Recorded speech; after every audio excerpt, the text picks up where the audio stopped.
Yes, folks, it's Tales from the Jails here with John G. Sutton.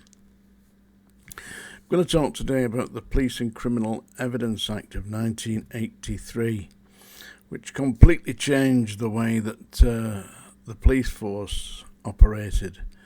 Because prior to the Police and Criminal Evidence Act, that's PACE, they call it for short, police used to just snatch you, believe that you were guilty, and then present a statement in court, to say that you'd confessed whilst in the interview room at the police station, and that they didn't have to. There was no safeguards for the accused, the prisoners.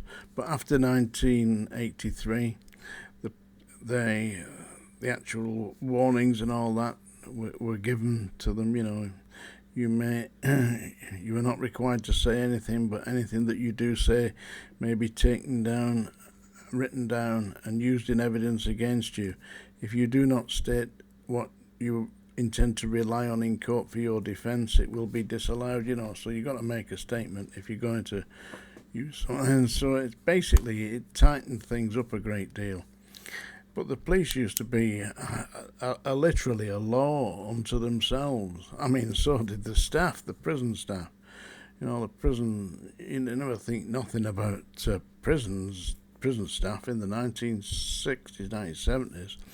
Just going in there and giving somebody a good hiding, they didn't think nothing about that.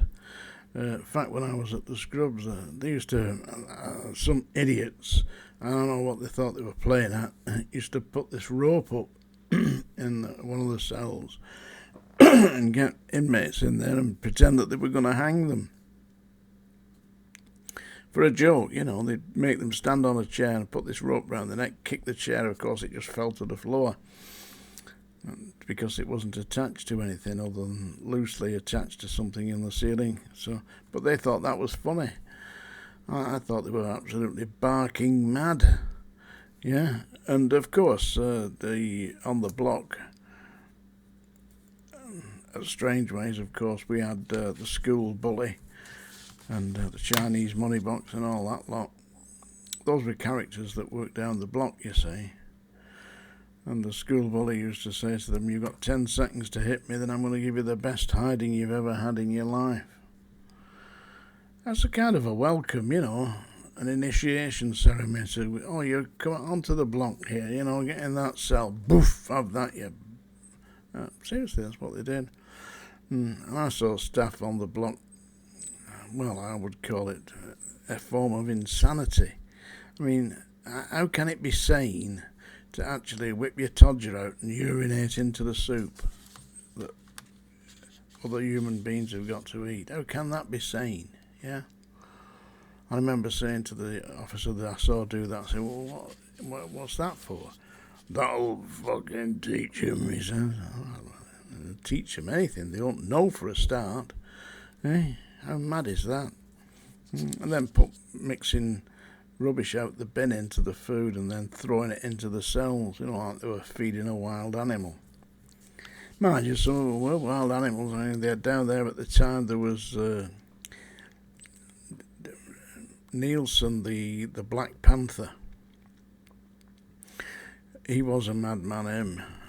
All day, first thing in the morning to last thing at night. Press ups, sit ups, step ups, shadow boxing. I don't know who he was trying to impress. It didn't do him any good. He died in prison. He never got out. That's the guy that, was it Leslie?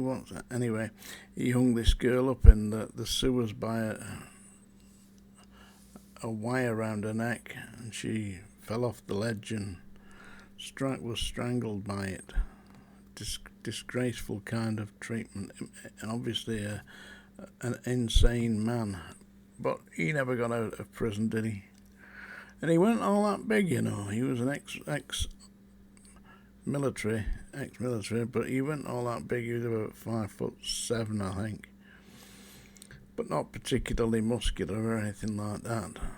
But he was down the block, and he got some treatment. Got a lot of abuse down the block. Of course, then there were George Wilkinson. He was down the block. He was about 6'7", George Wilkinson. Huge guy. He'd come into the prison and attempted to throw his weight around, got snatched, and ended up on the block. But they did a number on him there. He was so terrified, and this is a big, powerful bully who had been terrorising the village he came from in Cumbria.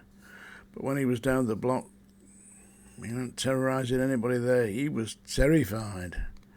I went to see him as a nursing officer, and he was refusing to take food. He was drinking a lot of water. I said, "You're going to stop this, otherwise you're going to damage your kidneys." The medical staff saw him, the senior medical officer saw him, psychiatrists saw him, but he wouldn't listen to anybody, and he was making like intimidating noises when you went near him, like growling. But that was just a self-defense thing, because he'd obviously been on the receiving end of some severe punishment down there, which kind of played with his mind, because he wasn't used to it, you see.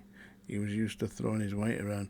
Say, I did 10 years around there, in and out of the block and all that, and I never saw anybody win. I mean, you see all these guys out there say, "Oh, I was too tough for Strangeways, they couldn't handle me on the block." Well, all my experiences, I never saw anybody win. It was always Strangeways 1, prisoner 0. Yeah, that's the way it was. Ah, yeah, I'm going to sing you now, so I better... The Song Dinger. Hey, did any of you get my book yesterday? Have a look at my book. This Scandalous Life, yeah? Well, my other book, HMP Manchester Prison Officer, I got a really nice review there. Said it was one of the best books he'd ever read. That's very kind of you. Yeah. I try, and I really can write, believe it or not. Absolutely. I'm going to sing to you now. I know you don't want to hear it. Strikes the terror into the soul of many people, especially Yorkshiremen, with the goats. Yeah. Anyway, this is in recognition of Manchester City's brilliant season that they've had. Not that I follow football, never seen a professional game in my life. Live, I've seen a bit of it on television, but I can't fathom it, Grown men in short pants. Not for me. Leave that to Philip Schofield and Michael Barrymore, eh? They can get into that, yeah. So this is for Manchester City and all their fans out there. Blue moon, I saw you standing alone, without a dream in my heart, without a love of my own. And then suddenly you appeared before me, the only one my heart could ever love. I heard somebody whisper, "Please adore me."